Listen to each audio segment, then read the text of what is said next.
ñu xam ne suñu outil de travail. non duñ ko reprendre. donc suñu outil de travail. ñun dañ koy jéem a préserver avant tout. il est passionné de son métier. C'est normal, je le crois. Voilà, dañ koy préserver. D'accord. parce que on en a besoin balaa nga naan naam ne fa la wala fa. très bien loolu leer na. voilà alors conseil constitutionnel la Aldiouma Sow est-ce que yaakaar nga ni liste boo xam ne dafa war a dem ci élection te liste ba incomplète est-ce que jamono ji y a pas encore de verdict mais est-ce que yaakaar nga ni le conseil constitutionnel mën na accepter ci élection liste boo xam ne dafa incomplète comme seen bos bi yéen waaye Yewwi Askan Wi. waaw mais Moustapha d'abord il faut ñu accorder wu ci lan mooy liste incomplète. damay bismillah. dégg. di fàttali yow yaay chargé des élections bu Pastef responsable du suivi des opérations électorales de Yewwi Askan Wi. exactement. donc il faut déjà ñu d'accord ci lan mooy liste bu incomplète Moustapha boo demee di déposer ce dossier de candidature. dafa am déjà avant ngay dem dafa am lu ñuy woowee arrêté bi moom mooy wax dossier bi naka lay composé wu. day am ay pièces parce que liste bi rek du pièce bi dafa am ay pièces yu ko jiitu. ay déclaration individuelle d'investiture bi nga xam ne ku ñu investir da koy signer ab déclaration boo xam ne de candidature bi nga xam ne d'investiture bi nga xam ne coalition bi moom moo koy remplir. bordereau bi nga kii attestation caution bi li ko jiitu la veille bu fekkee yow coalition nga veille bi ngay notifier sa turu coalition da nga war a yóbbaale sa liste de parrainage donc autant de pièces. mais pièces yooyu bi ci am solo. mooy le bordereau gis nga bordereau bi boo ñëwee. ci kaw dafa am dañuy def pointage dañ lay ne yow comme élection yi ñu jëm liste titulaire nationale bi 50 candidats lañ fa war a investiture suppléant bi et 53 ci titulaire bi. 50 ci suppléant bi. boo ñëwee da ngay teg sa bordereau nga coché maanaam fi ñu def nombre de titulaire nga def yow yaay bind de 53. nombre de suppléants nga def 50 bu ñu ñëwee bordereau boobu ngay njëkk a joxe. boo ko joxee moom la commission bi di teg mu laaj la déclaration d'investiture mooy yow coalition bi déclaration bi nga signé ne yow ñii yaa leen di investir ñu nekk ci liste bi après mu laaj la les déclarations individuelles. par rapport ak yow nombre bi nga déclaré ñu wàññi ko bu matee ñu teg après ñu laaj la ndax yow investir nga une liste nationale. nga wan leen ko ñu jël ne indi na liste nationale est-ce que indi nga. est-ce que maanaam investir nga ay liste majoritaire département yi nga investir da nga koy coché par exemple comme ñun. keroog bii dëcc yéegee ci kaw man maa ko nuñ koy xati dajaleel tout le dossier de candidature. ma jox ko accord bi ñu trouvé ñu nag waa wàllu ma jox ko le bordereau ma ne ko xoolal fu ñu def Yewwi foofu ngay coché ci bordereau donc bu ñu xoolee loolu ba pare. bu fekkee yow da nga déclarer 53 titulaires. ñu dem xool liste bi gis fa 51 loolu mooy sa liste titulaire complétul nga ne yow 50 suppléants nga def ñu dem xool say suppléants ñu lim ko ci liste bi xool 1 ba 50. ñu gis ne manqué na benn wala ñaar ñu ne la liste incomplète loolu mooy premier motif de rejet article L 178 liste incomplète mooy yow li nga def ci bordereau bi. bi ñu demee lim ajjuma kon journaliste yi ma gis ñu bind ne Yewwi seen liste suppléants yi matul dañoo juum parce que xam nga moo tax ma ne il faut ñu d'accord ci lan mooy liste incomplète. Yewwi liñ ko reproché. mooy dafa investir kenn titulaire investir ko suppléant loolu doublon la. mooy nit ki dafa nekk ñaari yoon. ci benn liste. te li ñu wax mooy nit ki mënoo nekk titulaire nga nekk suppléant loolu boo ko nekkee da ngay dugg ci li ñuy wooyee. inéligibilité gis nga Moustapha droit dafa am nu muy fonctionner sorewul ak sociologie ak économie. observation la nga gis ay fait boo gisee fait yi ba pare nga qualifié ko boo ko qualifié ba pare nga ne fait yi ma qualifié juridiquement lan la ci droit positif indi tontu lan la ci jurisprudence indi tontu lan la ci doctrine indi tontu donc li am le fait bi am mooy.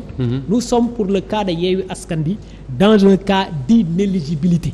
inéligibilité bu amee bu fekkee dañ ko constaté. laata commission bi di commencer le travail d'examen juridique bu boobaa dañ la koy notifier la ne nga changé ko mais bu fekkee dañ ko constaté.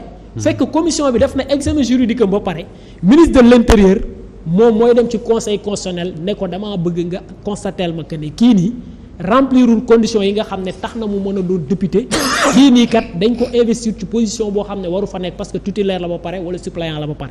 conseil constitutionnel moom mooy d'accord ne ministre de l'intérieur yow ki nga ma signalé nii kat il est inéligible. yoon ñëwaat mu ne bu fekkee loolu conseil constitutionnel attesté na ko. dañuy dem ci article LO 185 yoon mu ne yow parti politique bi nga xam ne dañu nemmee ko ab candidat ci say liste koo xam ne dafa inéligible. yoon may na la bala 30 juillet pour nga dem changer kooku. Veille donc élection Yewwi Askan bi veille askan bi. waaw veille élection yi. oui Yewwi Askan bi ci cas boobu lañ nekk c'est différent du cas de Benno Bokk Yaakaar parce que ñun liy régler suñu problème. bu fekkee avant examen juridique bi la c'est article L179 moo ne. bu ñu xoolee gis ne kat am na ko nekk ci cas d'inéligibilité. nañ ko notifier coalition bi mu changer ko. mooy les articles 182 L0 182 L0 185 alors que. Benno xam nga lu ñu leen toppee. bala may naa yow ci benn mais ñu yem ci seen liste ba léegi est-ce que quelque part mën nga comprendre conseil constitutionnel laisser passer benn liste boo xam ne la direction générale des élections dafa wax ne liste bi suppléants yi ñoo baax mais titulaires yi baaxul comment expliquer ça? Déjà le conseil constitutionnel c'est une juridiction supérieure. Donc moom li muy rendre décision yi muy rendre maanaam yeneen tribunaux yi ak cours yi nekk ci suuf. mënuñu ko ignorer moom aussi. bu demee bay rendre décision am il faut mu bàyyi xel tendance jurisprudentielle bi am ci wàllu boobu. alors que y a une jurisprudence très récente de 2021. du 18 novembre 2021 cour d'appel bu Tambacounda. moo ne ginnaaw bi nga xam ne le préfet de Tamba rejeté na sunu liste. te le ministre Guirassy nekkoon tête de liste bi. bi ñu attaqué loolu au niveau de la cour d'appel comme ni ñu ko yoon mayee. cour d'appel dafa ne carrément que ñaari liste yi maanaam ñaari investiture yi bii mënta dem bàyyi bii c'est une liste unique et intégrale loolu c'est une jurisprudence récente qui s'appuie sur un droit positif récent parce que tamit les gens nous citent une jurisprudence qui date de 2014 ci wolof mais maanaam des fois dañuy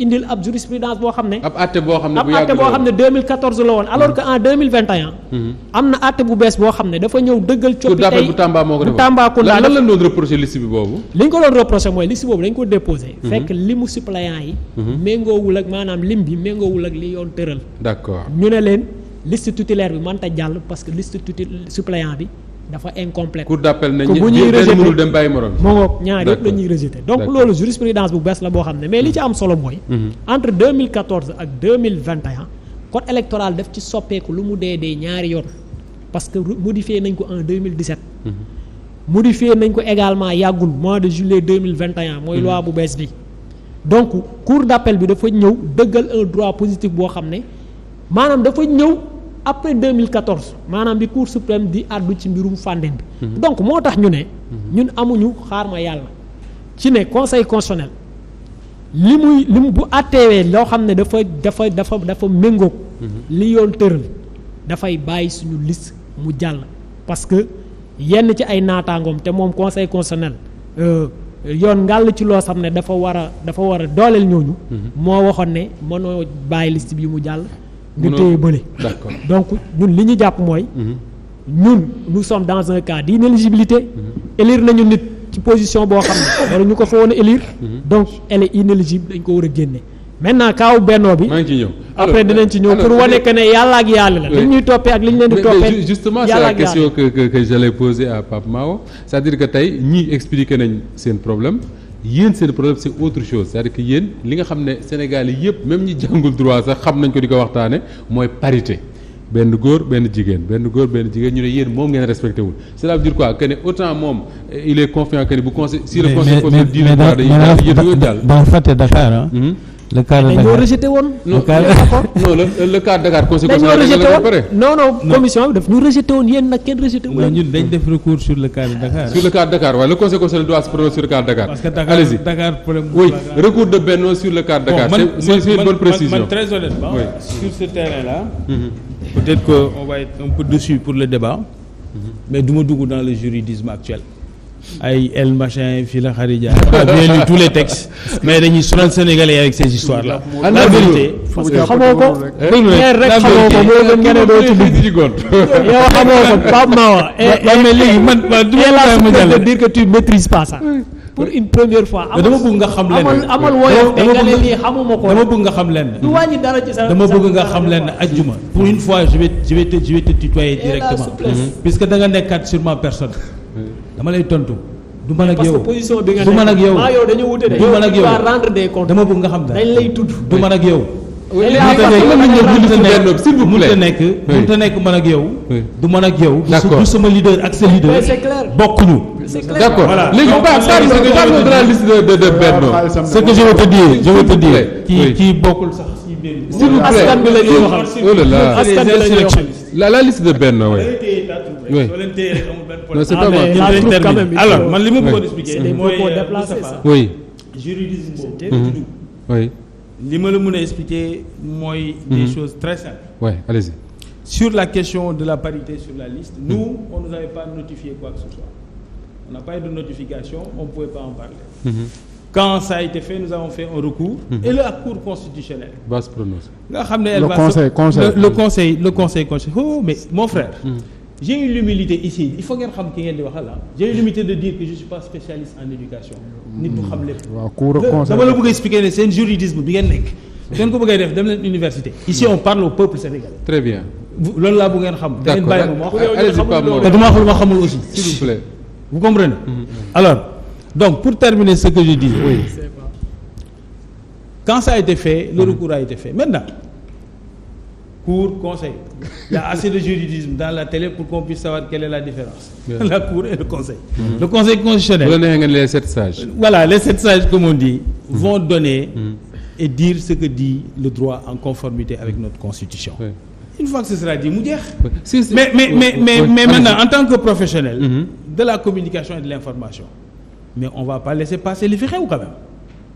Li fi xew mooy lan. Mais on a vu un parti politique, une coalition, entrer par effraction à la direction générale des élections, forcer buntu bi, leur tête de liste à Dakar xeex physiquement avec les forces de défense et de sécurité.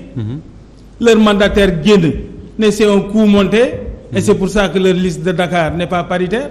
C'est le DGE qui a changé leur liste avec Macky Sall. Ils se sont accusés eux-mêmes en désignant des gens de leur propre coalition comme responsables d'avoir changé leur liste. Leur propre tête de liste, Ousmane Sonko. T'as pas de preuve.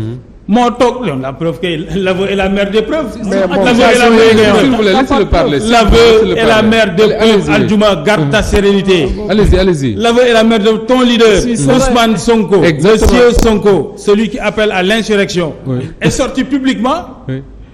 dire que ñun dañ def erreur. mais Moustapha. Oui. Mais non, Après, non, après, il y a pas de souci. tout à l'heure da nga ne bu ma Allez, toog jox ko seen donne-lui la cas. parole. Mais là, tu les laisses Non, donne-lui la parole, donne-lui la Mais parole. moom- Je voulais juste signaler S'il ça. vous plaît, on fait un tour. Après, ku ci sa tour ñëw nga wax. S'il vous plaît, allez-y Pape Mao. mën nga continuer. Très bien. Moi, je parlais Alors, avec Moustapha, pas avec yow. Moustapha laa Allez-y doon Pape Mao, wax, allez-y, yow. on vous écoute. Taalal micro bi. du yaay joxe kàddu gi fii. ma ne kàddu gi du yaa ko fiy joxe Pape Mao. Moustapha mi koy joxe laa doon wax. Allez-y. Allez-y, nga ne Ousmane Sonko moo reconnaître publiquement que Alors, ñoom ñoo il a fauté, dit voilà. lui-même, et il faut d'ailleurs saluer ce courage-là.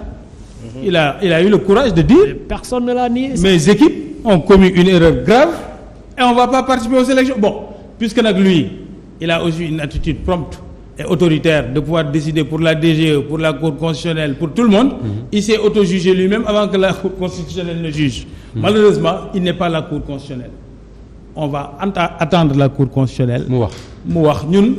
Espérons mu wax ba la ñuy jóg. ñun waxuñu insurrection waxuñu taal dëkk on va respecter le droit et tout ce que le droit nous donne on le prendra. D'accord. Leen li ci des. On fait totalement confiance à notre mandataire à notre équipe.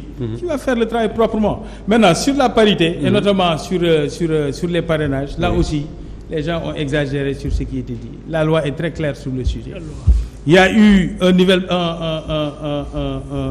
la loi au départ parle du minimum.